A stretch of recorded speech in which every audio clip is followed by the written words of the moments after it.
Good morning, Dual Coast fans. Welcome back to another exciting episode of Dual Coast Podcast. I'm your host, Dan Skoko, joined by my West Coast co-host, Russ Rogers, as always. Russ, how you feeling today? Feeling great. I actually beat the alarm today. Wow. So, yeah, 4:42, my eyes popped open. I was like, I just pulled the phone down to quickly check what time it was, 4:42, and I was like, just laid back down, closed my eyes, and then boom, alarm went off at 4:50. So, Nice. I'm feeling great. That is awesome. Yeah, I can hear the waves. The waves, I have my door cracked, and the waves are pounding right now. Super loud. Nice. So, it's nice. Yeah. Nice, man. Nice. So what's going on today? Not much, man. But we are starting up the podcast today with a little bit of a different motive or a different aspect this morning. So, Russ, we've been doing this for about 17 months, we'd say. Maybe a little less, maybe 16 months. We just want to thank everybody this morning who listens to Dual Coast Podcast, who comes on here, hops on YouTube for the live feed, jumps on our Spotify at night. And we just want to show an immense amount of gratitude for everybody who's been listening to Dual Coast over the last year and a half or so. Thank you so much. Yes, thank you guys so much. Russ, what do you want to add to that? Well, we kind of got this thing going, a little over 2 years ago, about 2.5 years ago, and just kind of like, hey, let's try something. Let's do something. What is it? Yeah. We didn't know at the time when that question was posed, but over a period of months, formulated a plan with Dan, and he said, I think we should maybe look at, podcasting.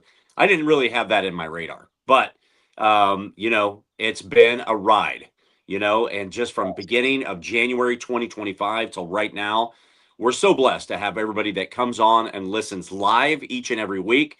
We're blessed to have the subscribers that we do have, and we're blessed to have the views that we have. I mean, we're somewhere between 50, 80,000 views over a 30-day period, which is unbelievable, to us. And so we're grateful for everybody that follows us, and please subscribe. Please listen in each and every week. And where else can people find us, Dan? So we're available on Spotify, Apple Podcasts, and Amazon Music. We always live stream every Tuesday morning, 5:30 a.m. Pacific Standard Time, 8:30 a.m. Eastern Standard Time on YouTube and Instagram. Please check us out, guys. Like and subscribe to our channel on YouTube. That would be greatly, greatly appreciated. Check us out on the live feeds and all our social media handles as well. That's awesome. Yep. Thank you, everybody, so much for listening. Yeah. Now. Without further ado, we have a very special guest this morning who I have backstage. We're going to bring him out in just a second. Mr. Trevor Hicks. Russ, tell us a little bit about Trevor right there. You know what?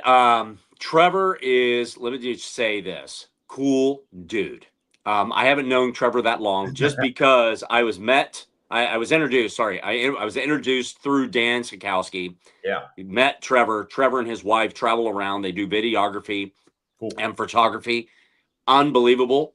So I can't wait to dive in with them and get to know Trevor more today. And so we're looking at doing some stuff in 2027. So excited to meet him face to face today.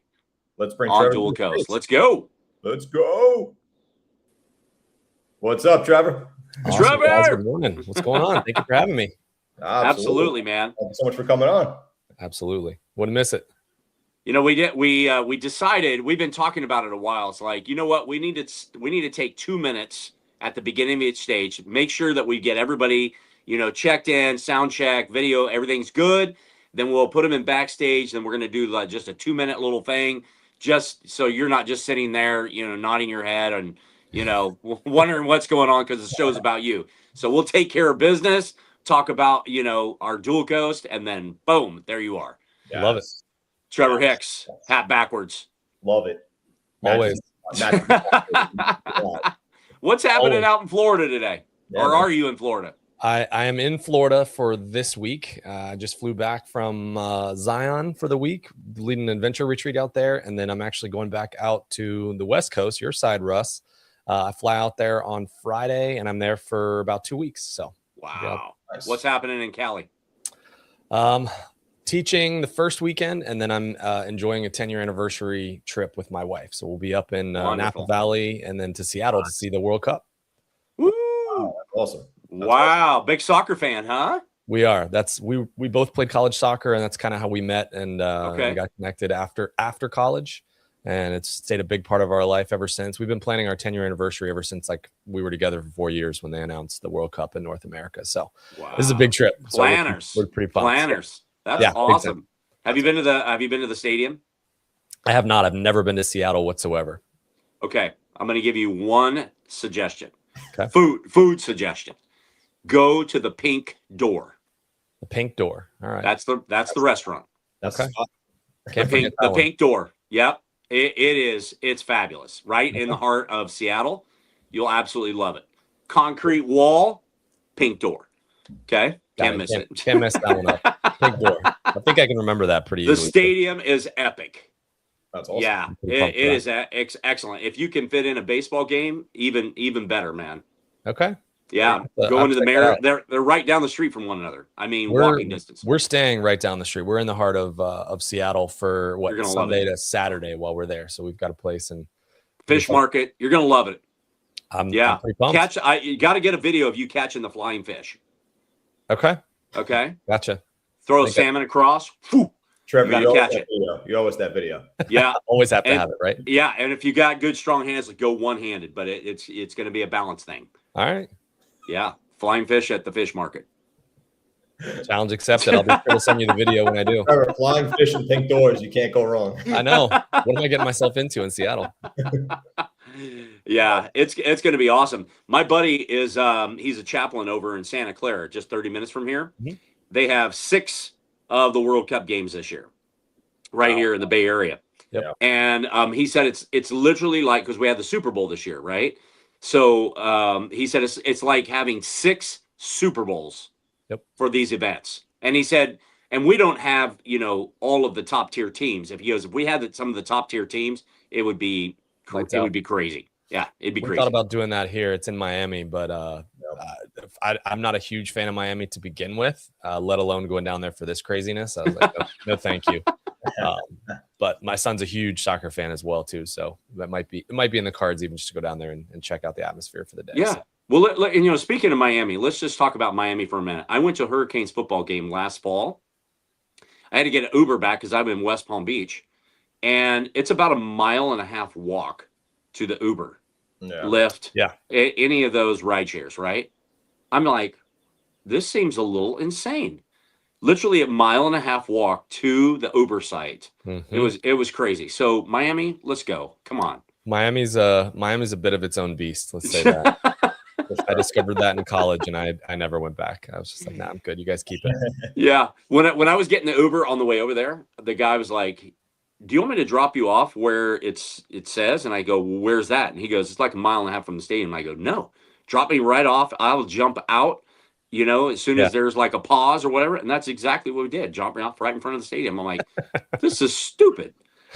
They want to make sure you're dehydrated before you get to the stadium. But it was awesome. Keep it up. Yeah. Yeah. So you doing some video work when you come out? No, I won't be for that. Okay. This is purely a fun trip, and then just got added on teaching at the beginning of the weekend. So I don't think that's the history of me. So I have a doctorate in physical therapy and have treated and managed clinics and stuff for about 12 years. And then 2023, I kind of stepped out of clinical work and into a director role for a nonprofit here in town and started a holistic healthcare program. Ran with them for about 18 months. They got some new leadership and just kind of opted to go in a different direction. And my position was eliminated and ended on good terms, but decided, I'm gonna kind of go a different path. Had been getting into some real estate investing, and my wife had already owned a wedding photography, videography business that I had been helping her with on the side for pretty much whenever I could, and just kind of stepped full force into that. Stepped full force into flipping real estate, flipping houses, single family homes. Lending, and much more media aspects. So photo and video has been the prime push of ours here the last 1.5 years, as well as real estate, and just kind of leaning full force into that.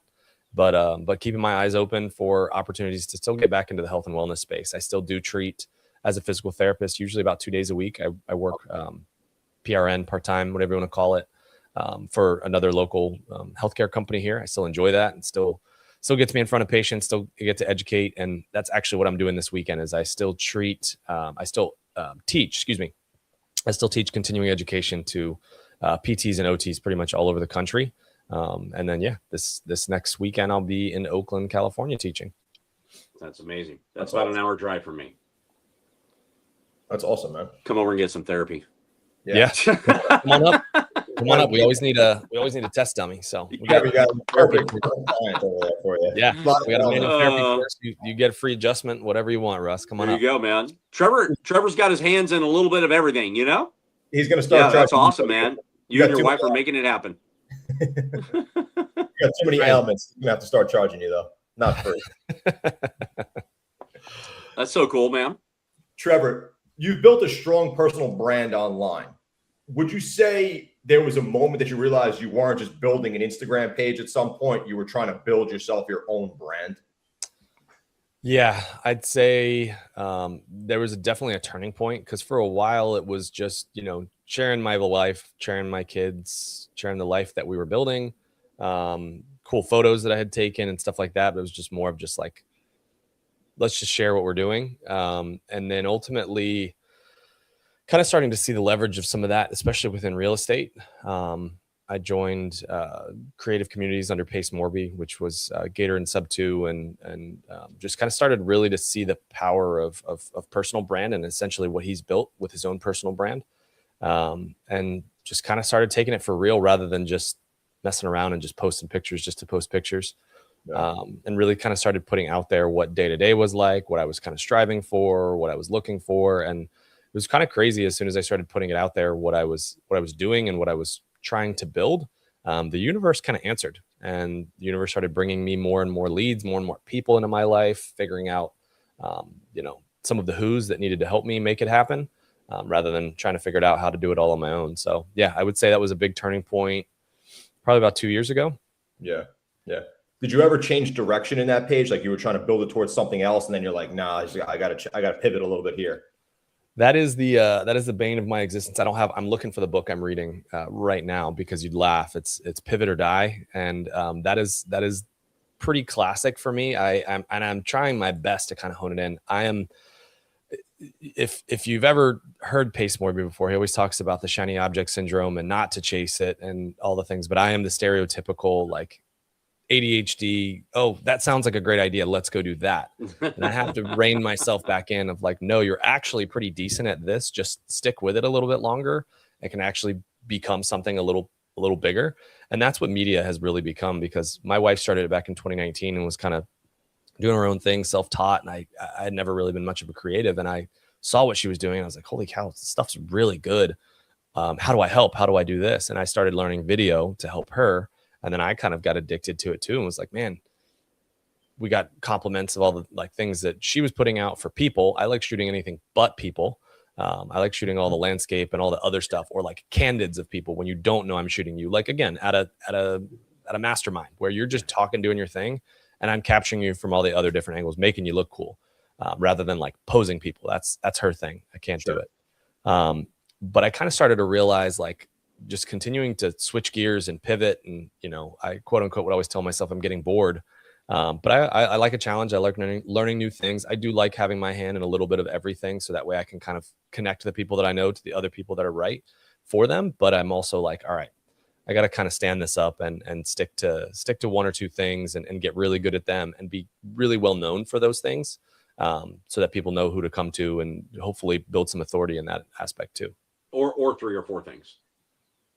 Yeah, you're right. That is how it's become. So I want to get to Zion, but let's go back to college for just a moment. You and your wife were soccer players. What was the brightest shiny moment for you? What position first, and then what was the brightest shiny moment for you in soccer? I played center defense pretty much not my whole life. Younger, I was a center forward, and then I think all the other kids got faster and I didn't. So it was like, all right, you're going to go back on defense. I also got bigger and taller. So I found in my home center defense. I was also a baseball player all the way through high school, kind of had the option to go one or the other. And my true love was soccer. My dad would probably still be upset to that. He was a big baseball player in college and stuff. But And it's going to sound weird, but my shining moment was actually dropping college soccer the end of my freshman year and just deciding to go play club, go have some fun. It was big, high pressure. Coach and I didn't really get along. And I was pretty miserable my freshman year at UCF. So I just decided I'm gonna step down, stepped away and never looked back. And it's been great because I was never going to go pro. My goal was to get to college, play soccer, have some fun. And I had a lot of fun, stayed in school for a long time, got a couple of degrees, and yeah, had a great time. So that was probably the shining moment, was stepping away and kind of like, okay, it's time to get to real life now. You got to go get a career. You got to go figure out what you're doing, which if it sounds crazy, I'd switch majors like 5 times. I'm sure you wouldn't guess that after what I just told you before, but. So are your friends kind of relating you to Messi and Ronaldo? Anything like that? No? Not at all. Maybe in my son's eyes for a little bit longer. He's 9, but he's getting pretty darn good too. So he's probably just like, he's just some old man. Yeah, that's funny. You know what I'm amazed at with soccer players is like these professionals like are as strong with their left foot as their right foot. Yeah. It is unbelievable. When you see those guys hammer an opposite foot goal, it's like their strength, right? Pretty incredible. They're just, it's incredible to watch. You know, I think I've appreciated soccer more probably in the last 5-6 years than I ever have. So if like there's a highlight on ESPN or something, you know, especially with Messi, I mean, the guy's unbelievable, you know, pretty incredible. And getting to have him so close now, like he's 4 hours away. Like I said, he's in Miami. And we go to Orlando City games, I'd say fairly often. And of course, we got a ticket to go to when Miami was coming to town. And then we find out he's hurt and he's not playing, or he's playing with the national team. And my son was like, what? Messi's not? Yeah. I'm sorry, dude. Like, I still never get to see him. You don't get off that easy and get to see him when you're not. Right. Yeah. And Miami, let me remind you, fix the Uber thing. So let's go to Zion. What is, tell us a little, I mean, you shared with me on the phone when we were, you know, first chatting it up and everything. Yeah. Tell us about Zion. What happened in this retreat? How did you set it up? What did you go about? What did you focus on while you were there? Yeah, great question. And I appreciate you leading me there. So we did Zion here, just this past week, just got back on the overnight Sunday morning. And just before that in April, I actually took a group of people down to Havasu Falls in the Grand Canyon for like a 4-day, 3-night overnight camping trip down there. A little bit more rough, a little bit more rugged, off the grid. That was kind of the testing ground to see if anybody actually wanted to go. Zion was truly our version. I say our because I do have a partner in that. And our version of a 2-day mastermind. Obviously I film them. I go to them. I enjoy sitting down in a room, in a conference room, hearing speakers talk, getting to network with people. But I always walk away from there, and I'm truly a scholar because I went to school for so long. I consider myself a lifelong learner. I'm always looking for new education. And this is a big thing Dan's kind of instilled in me too, is like sometimes more knowledge doesn't necessarily mean more execution and more moving forward. Sometimes you just got to go in it scared and accept you don't know everything, but you're going to figure it out as you go. And that's been a big theme in my life the past couple of years since stepping away from, a W-2, was like, just do it scared, figure it out. So I knew that I wanted to kind of have my own thing within our community, within our real estate community. Everybody's like getting pushed to do 2-day masterminds or boot camps or whatever it is. And I saw a lot of them, and they were great. And I just said, I don't want to go the normal route and do what everybody else is doing. I want to have something different, something more that's really me. I mean, I teach 2-day seminars on the weekends for physical therapy. I didn't want it to be like that, sitting in a room and just kind of talking to you. Yeah. And then you networking on the breaks. I wanted it to be networking heavy, but also adventure and experience, because that's me. I love the outdoors. I love to camp. I love to hike. But also I'm a firm believer of like putting yourself in an uncomfortable situation. Your true colors will really come out. People will see, who's a leader in that group, who's not, when you're on a hike or something goes awry in the plans, you get a flat tire or whatever. And the true leaders are really going to step up. And truthfully, it was a way for me to kind of filter the room of like, okay, these are the people that I actually really want to work with. Yeah. And we find more things that we have in common, because you're out in, you don't usually go out and go hiking or go to Zion if you're not much of an outdoorsman, which is fine. But that's a quick and easy filter for me if I'm already getting people there that want to do it. And that was my partner's kind of same boat, as we were trying to find other people we wanted to work with, but ultimately just get good entrepreneurs, investors, real estate investors from all different walks of life out into these environments and get to know each other on a different level. And I'd say we pretty well accomplished that, and we had a pretty darn good time while we did it. That's awesome.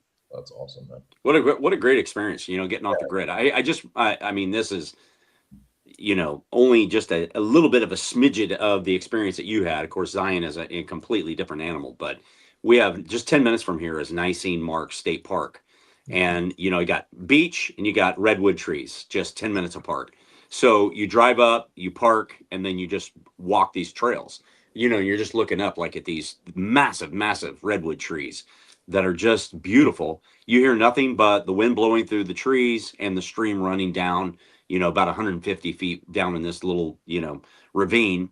And then finally it levels out, and then you meet up with the stream and you're down there, and you're just, all you hear is that and birds. Like, it's just getting off the grid is so important, right? Well, you might have found a new place for me to adventure this next coming weekend. Like I said, I get a little bit of downtime. I might be picking your brain for some direction there. Absolutely. Absolutely. So what is it like for you, just real quick? Like, what is it getting off the grid? Forget that you're with, other people and you're leading a group, but what does it mean to you to get off the grid? I'd say kind of getting away from the hustle and bustle of everyday life, of just like, oh, I've got to do this. This is my next task. I've got to answer this call. I've got to get on this meeting. I've got to, my wife and I actually went out to this portion of Zion. Our friends own a tiny home campground called Zion Tiny Getaways out in Apple Valley. Zion Tiny Getaways. I actually reached out to them when I had heard that they had purchased it and said, can we come out? Can we stay? Can we do some media for you, some marketing materials? And they said, yeah, great. That'd be great.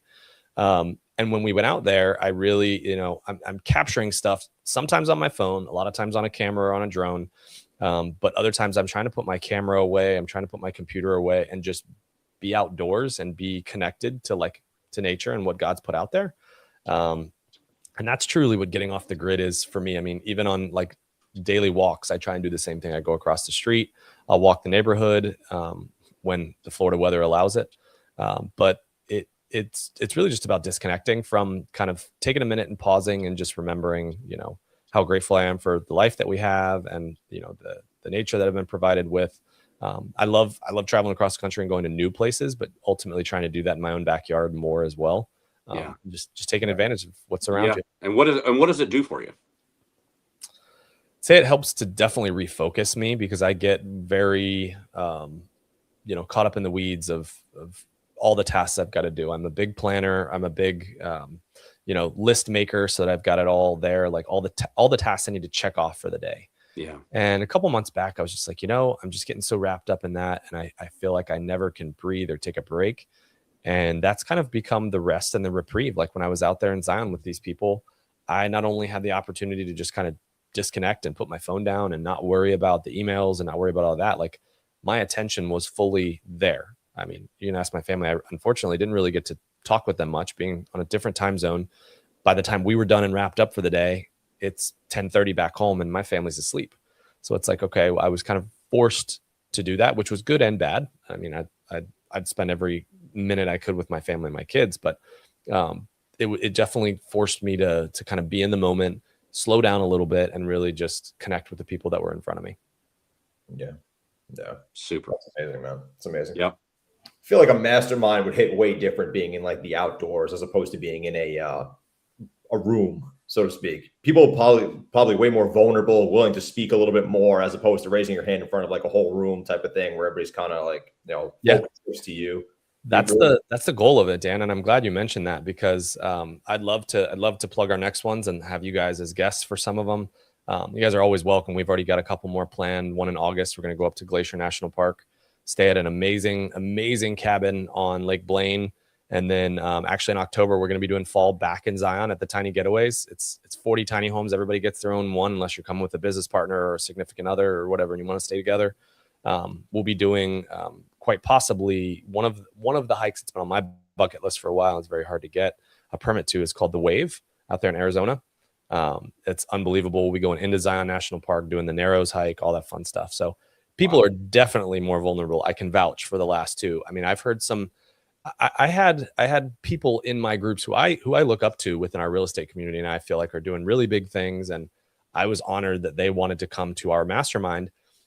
And on like day one or day two, they're sharing like some of the most personal stories I've ever heard. And I'm like, you wouldn't have gotten this in a mastermind, you know, some of these big rooms, 200, 300, 400, 500 people, but you've got a group of 8 to 13 were our two sizes of our groups. And it's just like people are let their guard down and just share with you the world. And it's like, okay, I really got to know those people versus just a very transactional, like, hey, cool. What's your name? Oh, Dan and Russ. Great. Good to meet you. You do this. Great. Okay. And moving on. Like it's quick. It's, you know, it's different. Yeah. It's more personal when you got 8 people or so. You can talk to everybody a little bit about everything. Everybody's concentrated on each other. Everybody knows each other's names. Yeah, exactly. Well, I know Dan would be interested in going in August, but he's got something else on his agenda in August. Yeah, I got to get married first. That's pretty important. You don't mess up. So long as the hike is after the 22nd. Actually, it'd probably be before. So you're good. No, I'm just kidding. You go maybe the October Dan. one. That's fun. Well, we usually wait until the end on this, but let me ask you this: if somebody is listening and they're interested in finding you and going to the Ziny Tiny Homes or going to the Wave or something like that, interested in going to a mindset, where would they find you to find out information about this? Yeah, I put my Instagram handle there in our tag. It's Trevor_Ryan7. You can reach out to me there, or we actually just started an Instagram page for that, which is Epic Adventure Retreats. Cool. And then we've also got a web page for that too, which is epicadventureretreats.com. You can go on there and you can apply to be in our next one.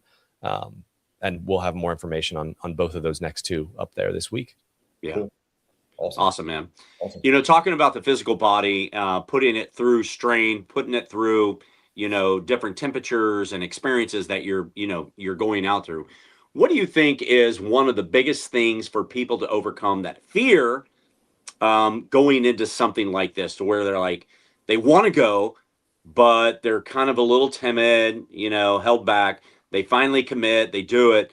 But what is it really that they're going to learn as they commit to something like this from a physical standpoint that obviously is going to help them mentally? It's a great question. And I would say that's actually some of the testimonial questions I asked some of the attendees that I would say had a harder time physically this time and really pushed the limits, and we're kind of getting to know where their boundaries lie. So that's been a theme of my life. I've always loved to compete, from soccer to triathlon to marathons to you name it. Just kind of going a little further and finding, what that limit is. Everybody talks about hitting your limit, and then finding it and then breaking through it.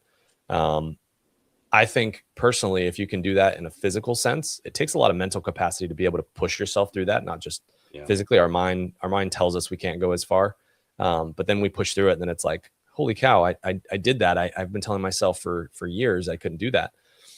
I would just say kind of come prepared to be uncomfortable, but be prepared to push your limits and be around other people that are going to support you. I mean, we were canyoneering and rappelling, and you could tell almost immediately people were uncomfortable, and they may not have let it show, because it was actually the first 2 people who volunteered and were like, no, we'll go first, hopped on the rope, and we're like, then you could tell there was a little fear there. Yeah. They both faced it. They both came through it at the bottom, and actually made a pretty cool video about it afterwards, and was like, we just did that. Like, we were both terrified of this, but we got down it. We canyoneered down the canyon, and it was pretty amazing. So I would just say come prepared for that. Yeah. But ultimately, you're around people that are going to support you. Nobody was like, come on, go faster, let's go. It was like, no, it was supportive. It was, a team atmosphere. And yeah, I just say come and be prepared to be challenged and kind of find a new limit. It's something to be said in everyday life, right? Yeah. Having a team of people around you that are going to support you and help you. And, whether it's, canyoneering or rappelling into something, an adventure, new space in life, like, people are there to help you get through, right? 100%. Yeah. Find your tribe. Yeah, there you go. Like a tribe. Yeah, exactly. Russ, how's your rappelling skill set? I just rappelled yesterday. Off the roof? The palm tree out front. Oh boy. Oh boy, you belong. I know. I've got a question for you. Do you ever watch like Free Solo with Alex Honnold? yeah. Did you see the special on HBO with Dean Potter? Did you watch that one? No. Oh my gosh. I actually, I think it was after, do you know Dean Potter or knew of Dean Potter? Okay. Mhm. Well, he was one of those guys that pushed the envelope. So if you're out there and you're into that, definitely check it out. It's called Black Wizard, Dark Wizard, one of those two. Anyway, great on HBO. I was actually, after the third episode, I felt drained watching this. Like my palms were sweaty. But I was actually drained. I said, I cannot watch the next episode right now. It is absolutely too much. This guy is pushing the envelope, just like Alex Honnold with Free Solo, and then he climbed that Beijing building, a couple months ago, 3 months ago. Like, it's incredible to think these guys going, to the feats that they did, right? And he's walking. What do they call it when you're walking across a line from like slack line? Yeah, slack line. So he's like I don't know, 1,500, 200, 2,000 feet up in the air over in China, going across this thing, and I'm just like, it's unbelievable, And he falls. He's tied, but then when the actual event comes, he's not tied. Yeah. And he makes it across. He fell, I don't even know, like 10 times when he had the line, but still, he was grabbing onto the rope. But, it's like crazy. Crazy. I like. Yeah, I was just curious with if you're those two, and I don't think I could ever go that route. I'm not a free soloer. I used to rock climb a lot in college, and now I've gotten my kids into it. We go to the gym down the street, but man, those are some crazy. And I've been to Yosemite. I've seen it, and I'm like, nah, no, not a shot. Not a shot. Maybe the first 10 feet. It's not in the cards. Yeah, not me. Well, Dean Potter also, because they were kind of Dean Potter was out there first, and then Alex came in. Then there kind of became this rivalry between the two, and then Alex was just pushing Dean, to do stuff, and then Dean kind of ventured into some other things. So, yeah, crazy. Yeah, check it out. That's wild. Trevor, so you're very multifaceted. You work in physical therapy still. You have the real estate, the videography, the epic adventures. What would you say is something you had to unlearn throughout this whole process that got you to where you are today?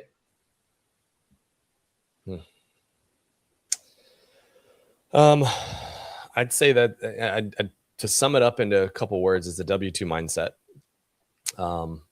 And what that means to me is that you are limited to what you are currently doing right now. And that's really the shape, form, and facet that the rest of your life is going to dictate. It was very hard for me to let that go. I said I probably wouldn't have let it go if I hadn't had the support of my wife. Honestly, when we talked about this, when I had gotten let go of that last job, or the job got eliminated, I was actually in the middle of physical therapy myself. I had just had a very large meniscal repair done on my knee, and I was on crutches, not putting any weight on it for 6 weeks. So I had a lot of time to think, because I was like, I can't go back and treat patients right now. I'm a patient. I can't walk. There's no way I can treat people. So fortunately for me, that was in November. So I got to spend all of Thanksgiving, all of Christmas and Christmas break with my family. It was like 8 weeks while doing PT, and then starting to reapply for jobs in January. And I just had these moments where I was like, I really enjoy this. I was in the middle of a fix and flip at the time, so there was still some income that was being prepared to come in. And I was like, man, if I could still do this every day, walk my kids to school, spend time with them, spend time with my wife, more plan stuff during the day, and not just be stuck at a job from 7 to 5 every day, the opportunities really opened up. And that's when I really started to learn more on the real estate side. That's when I started to dive more into the media with her. And the rest has just kind of been a row of dominoes ever since then, of just like, okay, God, I'm listening to you opening other doors. He shut one door rather abruptly that I didn't think it was time to be closed. I thought I would still be working at that job. I enjoyed it. I had gotten some freedom, and I thought had created a pretty awesome program for people to get healthy, to get well, and was doing good. But he clearly had another plan. And ever since then, I've just been kind of saying yes. And like, okay, I'm listening, I'm following that. And yeah, I'd say that was the biggest thing I had to relearn, was that my plan was the one that was, what was supposed to be followed. And really, God's plan was something so much bigger and so much better than I could have dreamed of. Wow. It's awesome. Man, the word behind you obviously means something, because the word's there, right? Mm-hmm. Believe. So what is that? Why is that word behind you there? And what is its significance to you? Well, if you've ever seen the show Ted Lasso, and if you haven't, you definitely should. That is kind of the staple behind the show, right? He puts that up on the wall, and in the middle of the show, it actually gets ripped in half by his old assistant coach, and he tapes it back together and puts it back up, and that he uses in times for his team to really push through. And just like he's known for making these big speeches, and then there's certain times where he just looks up at the sign and goes up and he taps the sign and says nothing and just walks out. And like the team, you don't need any more words than that. So for me, it's just kind of believe in what God's put in front of me, and believe in my own God-given gifts, and just kind of the path that he's led me on. So it's just kind of a constant reminder of what I need to do each and every day. He's already provided me with the skills and the tools that I need for what is in front of me right now. I don't need to worry about what's 10 years in front of me, or what may or may not come to pass. Just, keep putting your foot in front of the other one day after another. That's awesome. Nice. That's awesome. Ted Lasso. I'm not familiar with Ted Lasso. Oh, you're missing out. I guess so. I got to check it out. Dean Potter and Ted Lasso. Dean Potter, Ted Lasso. All right, I got to check that out. Ted Lasso's, you will not be upset. Other than you just binge the whole series. Yeah, it's fantastic. Okay. Yeah, it's one of those binge watchers. Is it? Okay. Oh yeah. All right. Post podcast today, I'll be Ted Lasso. There you go. Trevor, I got to imagine that you read a fair amount of books looking at, being in real estate and PT and all the, epic adventures. What would you say the best book you've read in the last year would be, and what has it meant to you? It's tough. I listen to a lot of audiobooks. I won't lie. Because I read a ton in school, and every time I sit down now, it's like, I'm studying for another test. It's brutal. But I will say that I've kind of forced myself to kind of get back into the flow of things and start reading again. And especially on, I find like on these retreats, I'm able to sit and read. Like I took books with me on the hike. I took books with me to Zion, and actually had time to sit and read. The one I finished the fastest, which was actually a memoir, is actually sitting right here. I just finished. It's called Hiking Through. And it's a memoir of a guy who does the Appalachian Trail right after he tragically loses his wife to cancer. So it was pretty interesting the Appalachian Trail I've done pieces of it before. I've never done the whole thing. That's definitely something that's been on my radar though. So I just read that. And in terms of more of just an enjoyable read, I couldn't put it down. I was out on the couch every morning reading chapters, and my kid would come out and be like, how much further you got? And I finished it in like a week and a half, which is very fast for me. Yeah. Trying to think of some others that I've read. I always go back to Who Not How. I go back to that one a lot. Love that. Yeah, it's fantastic. Oh, it is an amazing book. And then the other one I would say is The One Thing. If you've never read that, it's really just, it was put in front of me and by a leader, when I was back in my W-2 within healthcare, and was really somebody who pushed me forward. I used to read that quite a bit, just to remind me. It's short, it's an easy read, and it talks about the one thing you need to do in your business that day that's going to push the business forward. Not the 20 things, but the one thing. And then pick that one thing and get it done first, so that no matter what else you get done, you got the most important thing done for the day. And again, I've mentioned that ADHD mind and kind of making these long lists. So even when I make a list now, I'm like, I circle the one thing of like, all right, this is the one thing I need to get done first. Do it first, get it done, and then move on to the others after that. Sure. Wow. Yeah, there's an old military guy that gave a speech, and he was talking about, life is about, it's getting things done and accomplishments. And the first thing you can do in the day is make your bed. Yeah. Even if your wife's still in it, make it. Like, Make your side. Yeah, I'll make my side. I told her I was making it wrong, so I wouldn't.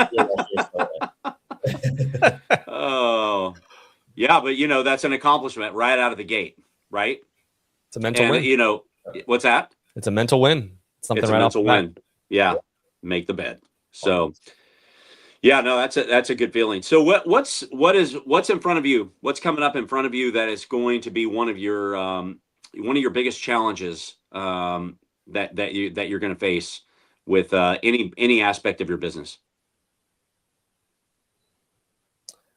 I'd say scaling what's in front of me right now is probably the biggest thing that not scares me, but that's the next biggest challenge. And staying consistent with some of the things we're doing right now with media and with the adventure retreats. I've kind of got the real estate on autopilot for right now.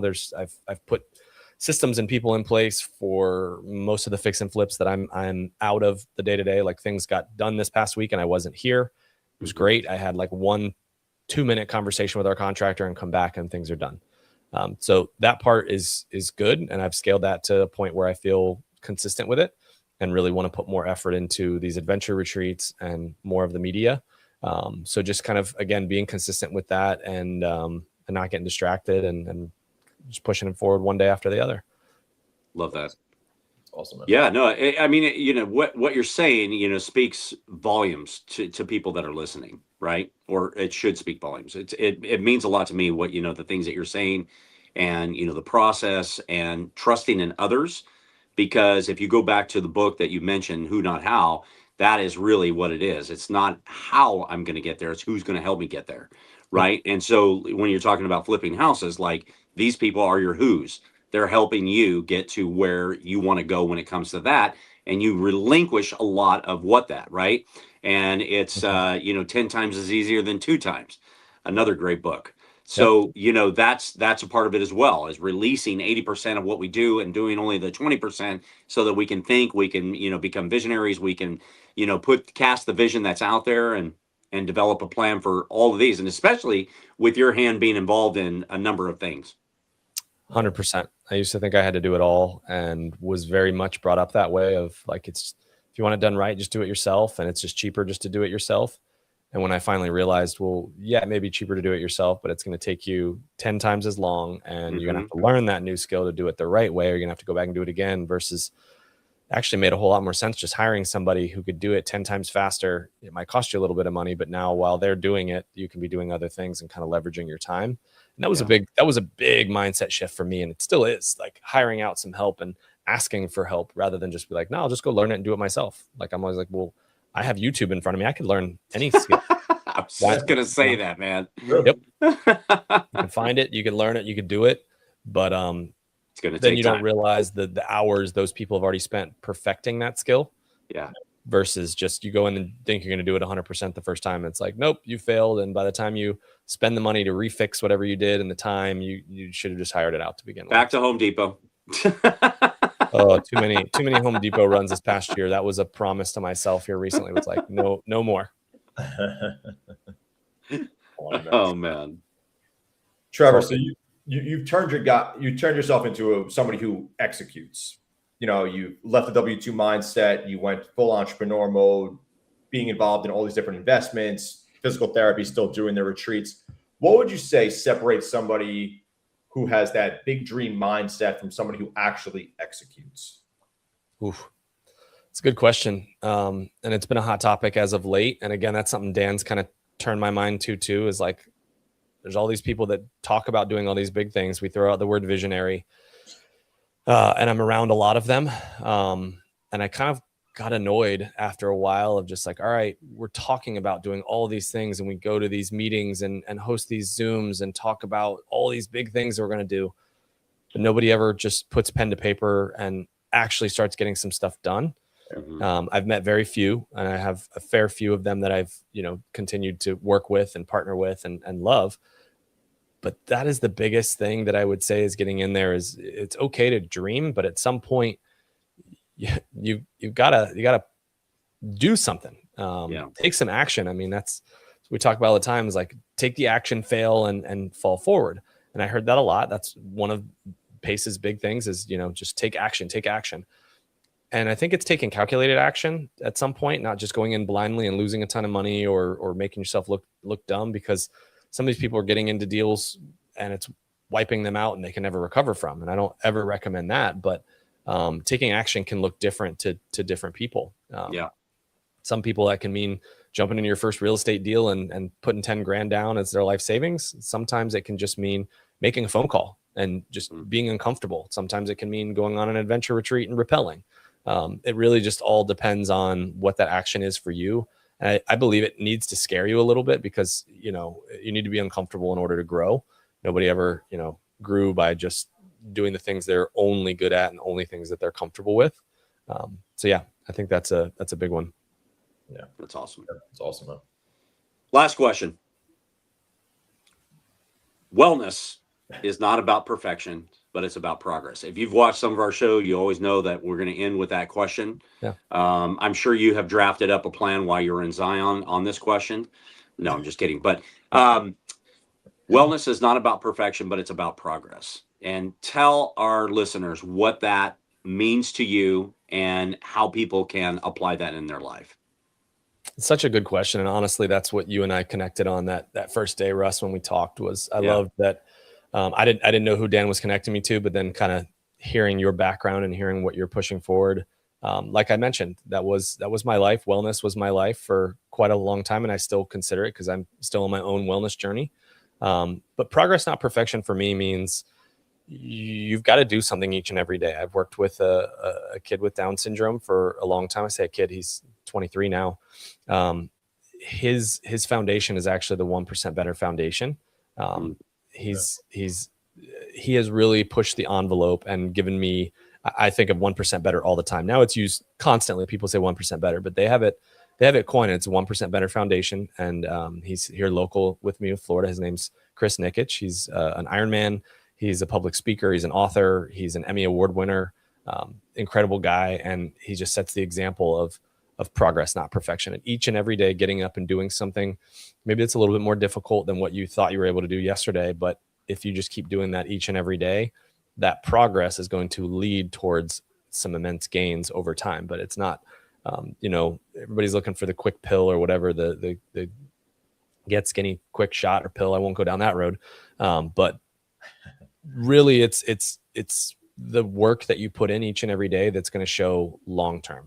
If you're just given the magic wand and able to lose that weight or get super fit, healthy, whatever, and a week, you're not going to appreciate that. You're not going to appreciate the work, and it's not going to last.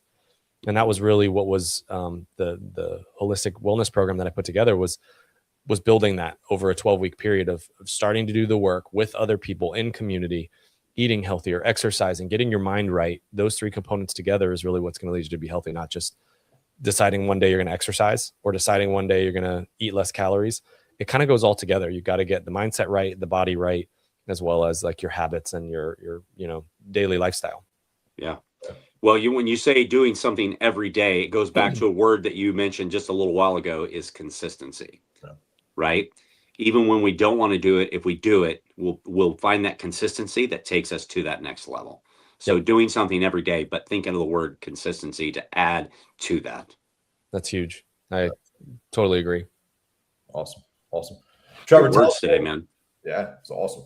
Trevor, tell us again where people can find you and where people can find Epic Adventures. Yeah, so I'm all over Instagram, Trevor_Ryan7, as well as Epic Adventure Retreats. I've got a couple of handles on there, and one will lead you to the other.